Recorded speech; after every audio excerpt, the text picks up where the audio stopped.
Hi BookTube, Sarah here, and welcome to my channel. Today I'm coming to you with my Nonfiction November TBR. So this seems to be TBR week on my channel. On Tuesday, my November TBR went up, my normal TBR, and then today I'm posting my Nonfiction November TBR. This was not originally the plan. I had shot a tag video earlier today. I'm recording this on Sunday. I recorded my other TBR video earlier today on Sunday as well. And then this afternoon I was sitting here and I got a message on Twitter from Amy over at Zoe Beck, that's the name of her channel, and she was asking me if we were going to be reading The Last Castle together for Nonfiction November, and I went, oh my gosh, I completely forgot about Nonfiction November. So I decided, originally what I was going to do was I was going to record a little bit and then just tack it on to the end of my November TBR, but I thought, this is one of the only, I don't participate in a lot of big booktube events. I consider this to be a big booktube event. I mean, I also do March Mystery Madness, which is also a big booktube event, but I don't do like Spookathon, I don't do the Booktubeathon, I don't do any of those things. They're just kind of, they're not my jam, if you will, but I do love nonfiction books, and I love the fact that, you know, this is kind of a month dedicated to reading nonfiction. I already have a lot of books on my TBR, so these are getting tacked on to that list that I already gave you guys a couple days ago.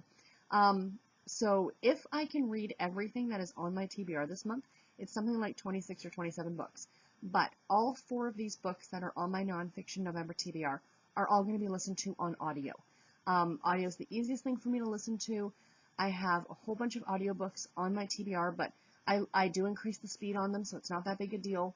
And, you know, I really love listening to them, so it's going to make this really easy. And I do love audio for nonfiction personally because I listen to a lot of podcasts. That's how I spend the majority of my day at work. Like what I'm listening to at work is audio podcasts, and they are all pretty much like nonfiction essentially.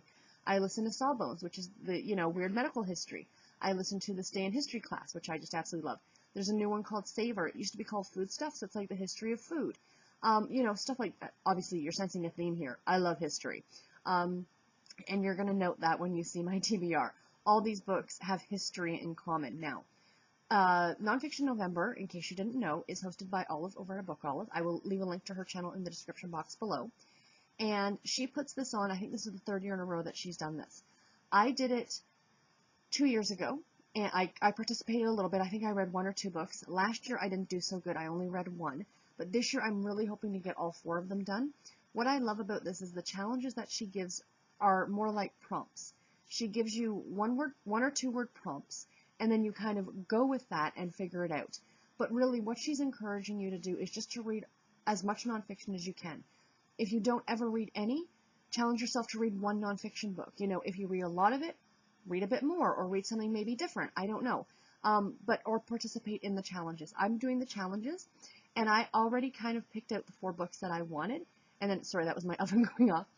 And then I fit these books into these challenges, and I'm actually quite pleased with how I did this, because some of them are a bit of a play on words. But anyway, so this year, last year it was just like 1 word prompts. This year she's giving you like 2 word prompts. I'll explain as I get into them. So I'll go through the prompts and let you know exactly which books I'm going to be reading.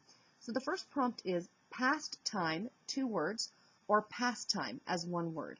So the book I'm going to be reading is the one I've already mentioned that Amy and I are going to be reading together, and that is The Last Castle, the epic story of love, loss, and American royalty in the nation's largest home, and this is by Denise Kieran. It is also narrated by the author, which is always exciting.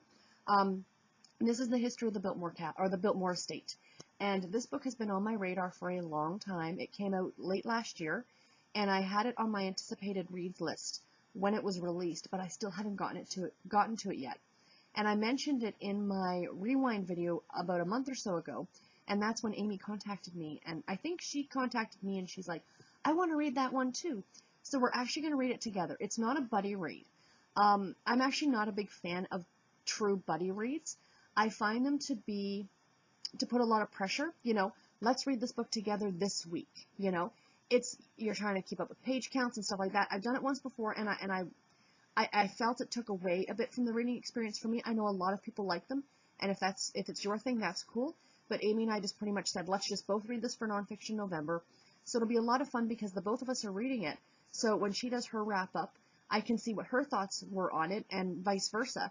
Or we can chat with each other, you know. I don't know exactly when I'm going to get to this one. I'm pretty sure I'm reading this one on Audible. I do own a copy on Audible, so I'm very much looking forward to it. The next category is shelf or self. So, see how that goes? The book that I am picking for this one is actually a reread for me. I read this book 3 years ago, I think, and I think it was in December, so it's been almost 3 full years since I've read it. I loved this book, and I actually can't, like, not one of those, I can't stop thinking about it, but it's one that every now and then will pop back into my head, and I think to myself, I'd really like to reread that one. So I was able to get a copy of it from Scribd. So I will be listening to it, as I said, on audio, and that book is Bellevue, 3 Centuries of Medicine and Mayhem in America's Most Storied Hospital. This is by David M. Oshinsky, and it's going to be narrated on audio by Fred Sanders. I loved this book. I absolutely love this book. So how does it fit the prompt? It's on my red shelf already on Goodreads. See what I did there? You like that? I told you, I just tried to fit. I picked the books and then fit them into the prompts. So I'm really, really looking forward to rereading this one. I thoroughly enjoyed it. As the title says, it's the history of Bellevue Hospital in New York City. I loved this book because not only is it the history of the hospital, but it's almost the history of medicine in a way, like from the time the hospital was built. And it's really, really fascinating. You know, I really enjoyed it. If you are into medical type history, I absolutely recommend this book.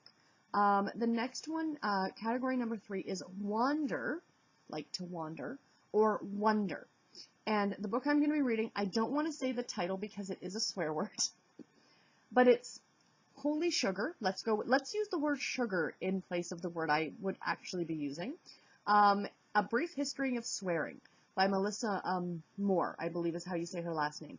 This is going to be narrated on audio by Napoleon Ryan. Again, essentially as the title suggests, it's a history of swearing. I will admit, I don't do it on this channel because I know I talk a lot about romance novels and about adult content and things like that, but I don't ever want you to feel like if your kids are in the room, they can't, you know, you have to have them leave if you wanted to watch one of my videos. I do my very, very best to keep it family friendly to an extent. But I am very, very interested in language. I am very interested in the history of language. And I saw this book. It is available from Audible. I did actually use one of my credits to get this one. And what's funny is it says it's a brief history of swearing. The audiobook is 10 hours long, so not so brief. But I am thoroughly looking forward to this one. I just think it's going to be a lot of fun. I do, in my outside booktube life, like not here on this channel, I can swear like a sailor. You know, it's... Am I proud of it? Sure, why not? I may look like a lady, but in the industry that I work in and the industries that I have worked in are very male-dominated, and I'm not suggesting that only men swear, but it's just kind of one of those things you kind of pick up working in the kind of environment that I work in with a lot of contractors and things like that. You know, and I've always kind of, but there's a time and a place for it. That's my thing. If you're using it in your everyday language, instead of thinking up other words, you know, but I don't want to get into the whole thing about it now, but, you know, it is what it is, and again, so I'm not going to say the title, but the book will be here, the book cover will be here, so you'll see what it's called. And the last one, this is the one I had the most fun with when I was trying to fit it into a prompt. I was so pleased when I came up with this, let me tell you. And the last one is micro, small, or macro, M-A-C-R-O, micro or macro. And the book I'm going to be reading, wait for it, is The History of the World in 6 Glasses. So, and this is by Tom Standage. So how did I fit that in there?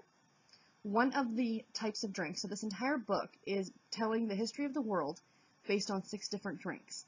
I believe it's coffee, tea, beer, it might be wine, or spirits. Sorry, I almost dropped my phone. And I think soda, or pop, or whatever you want to call it from wherever in the world that you live. But micro beer, like a micro brewery. Again, I'm super pleased with myself for figuring this out. So yes, this is going to be narrated on audio by Sean Ranette, and I'm actually grabbing this one from my library. The Toronto Public Library has this available on audiobook, so I decided to grab it and pick it up. So anyway, guys, that is my TBR for Nonfiction November. Please let me know in the comments below if you've read any of these books and what you thought about them. And I am very, very excited to tell you guys my thoughts on these as I read through them during the month of November. And until my next video, guys, take care and happy reading. Thank you so much for watching. Take care. Bye, guys.